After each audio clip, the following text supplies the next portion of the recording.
ছিল। আমি বাংলাদেশ দলের অ্যাজ এ টেস্ট ক্যাপ্টেন হিসেবে স্টেপ ডাউন করছি। সংবাদ সম্মেলনে নাজমুল হোসেন শান্ত বলেছেন, আমার একটা ঘোষণা ছিল, আমি বাংলাদেশ দলের জন্য আজ থেকেই টেস্ট ক্যাপ্টেন্সি হিসেবে স্টেপ ডাউন করছি।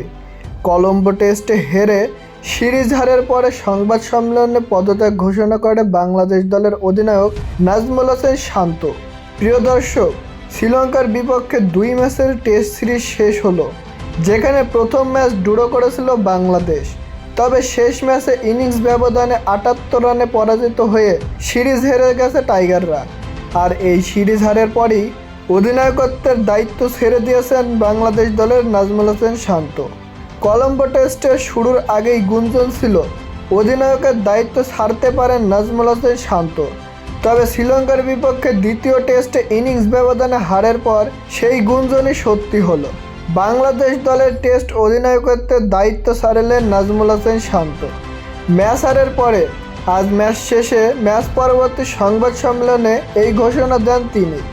নেতৃত্ব ছাড়ার ঘোষণা দিয়ে নাজমুল হোসেন শান্ত বলেন, আমার একটা ছোট ঘোষণা ছিল, আমি বাংলাদেশ দলের টেস্ট অধিনায়কত্বের দায়িত্ব থেকে সরে দাঁড়ানোর ঘোষণা দিচ্ছি। আমি টেস্ট ফরম্যাটে আর অধিনায়কত্ব চালিয়ে যেতে চাই না। দলের ভালোর জন্যই এমন সিদ্ধান্ত নিয়েছি বলে জানান শান্ত। তিনি আরও বলেন, আমি একটা জিনিস সবাইকে ক্লিয়ারলি মেসেজ দিতে চাই যে এটা কোনো পার্সোনালিটি কিছু না, এটা দলের ভালোর জন্যই এই সিদ্ধান্তটা নেওয়া এবং এটাতে দলের ভালো কিছু হবে বলে আমি মনে করি। আমার ব্যক্তিগত মতামত যে 3 অধিনায়ক একটু ডিফিকাল্ট হতে পারে, পুরোটা দলের ভালোর জন্য আমি এখান থেকে সরে এসেছি। উল্লেখ্য যে সম্প্রতি ওয়ানডে ফরম্যাটের অধিনায়ক হিসেবে নাজমুল হোসেন শান্তকে সরিয়ে দিয়ে বিসিবি নতুন অধিনায়ক বানান মেহেদী হাসান মিরাজকে। এর আগে শান্ত নিজেই টি-20-র অধিনায়কত্ব ছেড়ে দিয়েছিলেন ব্যাটিংয়ে মনোযোগী হতে।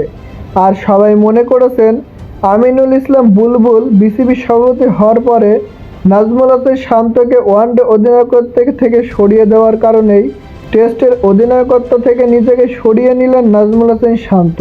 প্রিয় দর্শক, নাজমুল হোসেন শান্তর এমন সিদ্ধান্ত আপনারা কিভাবে দেখছেন তা জানিয়ে দিন আমাদের কমেন্ট বক্সে।